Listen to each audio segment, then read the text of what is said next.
આજે આપણે 10મા ધોરણના ગણિતનું બીજું ચેપ્ટર છે બહુપદીનું, એના વિશે ચર્ચા કરશું.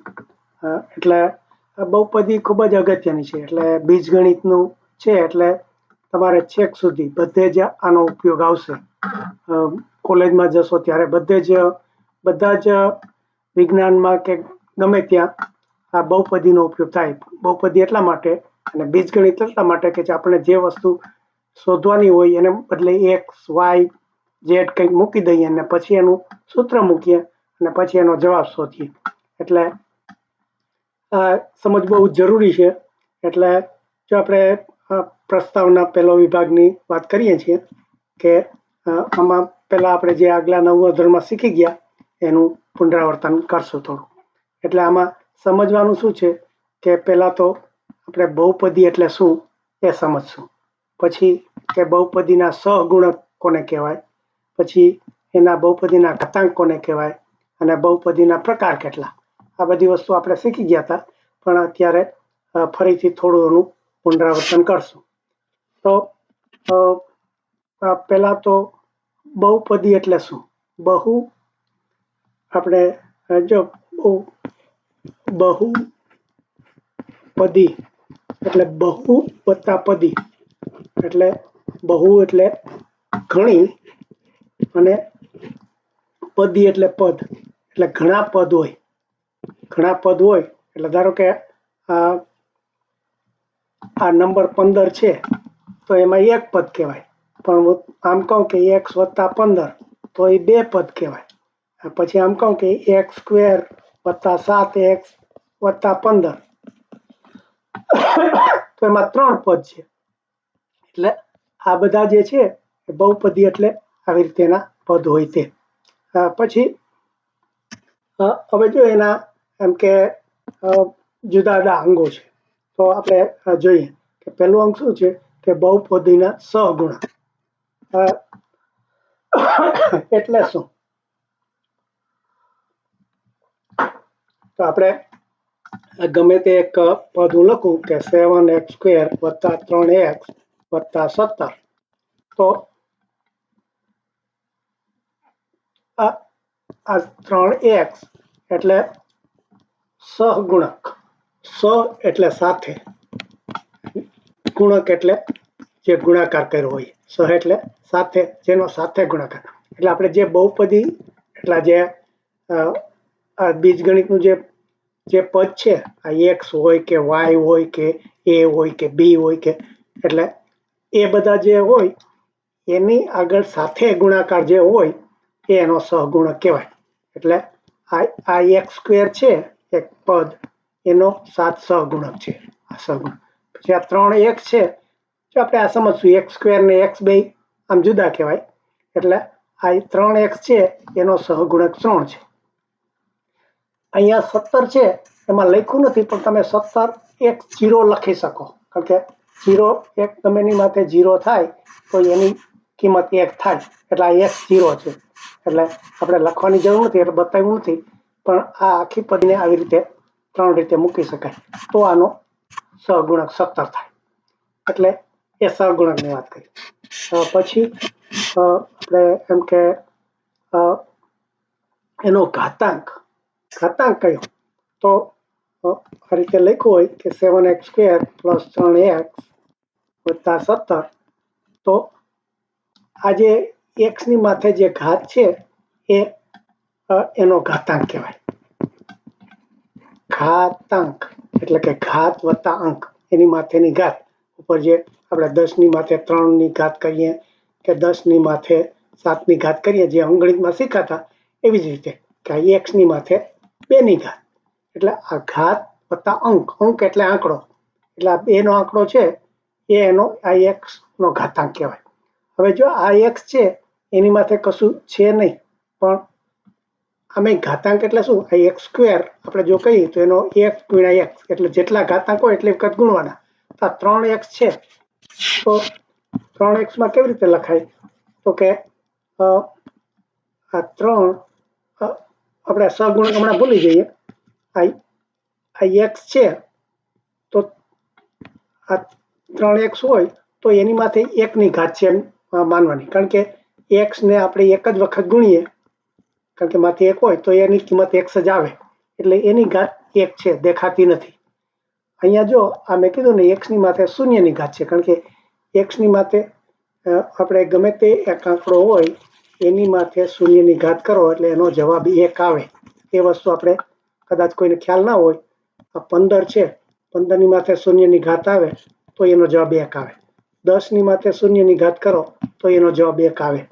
આ x એટલે ગમે તે આંકડો હોય એની માથે 0ની ઘાત કરો તો 1 આવે. એટલે આ 17 ગુણ્યા x² છે, આ x ની માથે 1 ઘાત છે, એનો આ 1 થાય એટલે 17 જ રહી. એટલા માટે આ લખવામાં આવતું નથી. પણ જો એની ઘાત આપણે કેવી હોય તો 0 ઘાત છે, એટલે આ ઘાતની વાત છે. પછી બહુપદીના પ્રકાર, એટલે હવે એ આપણે થોડું જોઈએ કે આ 3x² વત્તા 2x વત્તા 17 જો આમ હોય તો આમાં કેટલા પદ છે? તો એકપદી, દ્વિપદી, ત્રિપદી એ બધા સંસ્કૃત નામ છે. એટલે એકપદી હોય તો આ 3x છે એ એકપદી કહેવાય. આ દ્વિપદી કેવી હોય તો 2 કે 3x વત્તા 7 હોય. પછી ત્રિપદી, ત્રિ એટલે 3, ત્રિપદી કેવી હોય તો 3x અરે x² આગળ કરી 3x વત્તા 7. પછી બહુપદી એટલે ગમે એટલા, એટલે આવી રીતે ગમે એટલા પદ આગળ જઈ શકે. એટલે આ બહુપદી એટલે ગમે તે 1 થી માંડીને અનેક સુધીની પદ જેમાં હોય એને કહેવાય. એટલે એ એના પ્રકાર થયા. હવે એમાં પ્રકારમાં એક આપણે જે એ પછી જોઈશું કે સુરેખ બહુપદી એક એનું નામ છે. આપણે જે અહીંયા કીધું ને કે સુરેખ બહુપદી. હવે સુરેખ બહુપદી એટલે શું? એ થોડુંક આપણે ગ્રાફ દોરીએ ને એના ઉપરથી ખ્યાલ આવે કે આ જો ખાલી 3x વત્તા 7 એવું હોય તો આને આ સુરેખ બહુપદી કહે. શું કામે? શું એટલે એક જ રેખા, એટલે આની રેખા. તો જો કે તમારે આમાં ગણિતમાં એમ જ સમજાવ્યું કે અહીંયા માથે 1ની ઘાત છે, x ની માથે 1 ઘાત છે એટલે એને સુરેખ કહે.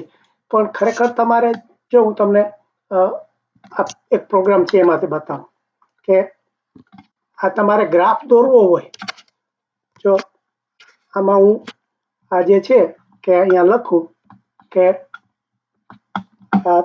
3x વત્તા 7 એવું મારે પદ છે, તો એનો મારે ગ્રાફ દોરવો હોય તો જો આ સીધી લીટી થાય, આ લાલ લાઈન છે ને એ સીધી લીટી થઈ.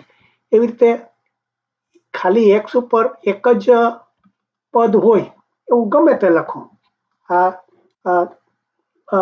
2x વત્તા 85 જો આવું કરું ગમે તે, એટલે ખાલી x ઉપર એક જ ઘાત છે, બાકીના એનો સહગુણક ગમે તે હોય અને એનો સાથેનો ગમે તે હોય. તો જો આમાં બહાર નીકળી ગયું છે એટલે આવતું નથી, પણ એને જો નાના નંબર લઉં તો અહીંયા આપણને ગ્રાફ ઉપર દેખાશે આમ તો. એટલે 2x -3, ચાલો એવું માઇનસ લઉં તો પણ ચાલે. તો જો આ બીજી આ લાલ લાઈન થઈ ગયેલી, એટલે આની સીધી લીટી થાય. જો એક ન હોય તો શું થાય? ધારો કે બહુ 2 ઘાત વાળી કરું કે 2x પ્લસ 3x પ્લસ 2, જો આવું મારું જો બહુપદી હોય તો મારે આને બધાને એટલે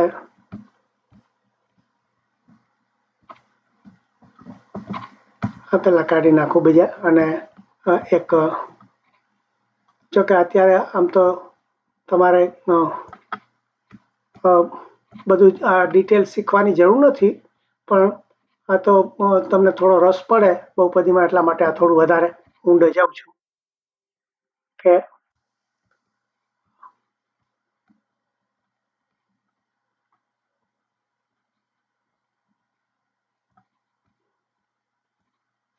કે ધારો કે હું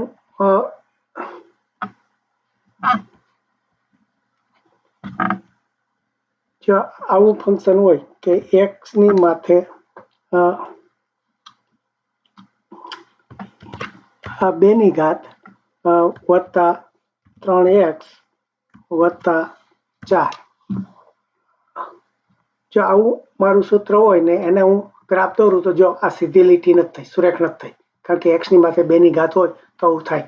એટલા માટે સુરેખમાં એમ કે ખાલી x માટે એક જ ઘાત હોય ત્યાં સુધી એ સુરેખ થાય આ x ની માથે. પણ જો એને માથે 2 ની ઘાત કરી દઉં 2x² વત્તા 7 કરું તો એ સુરેખ ના કહેવાય, સુરેખ ના કહેવાય. બસ આટલી વસ્તુ એમાં સમજવાની છે. અને પછી તમારે જો કે આ કિંમત કેવી રીતે આપણે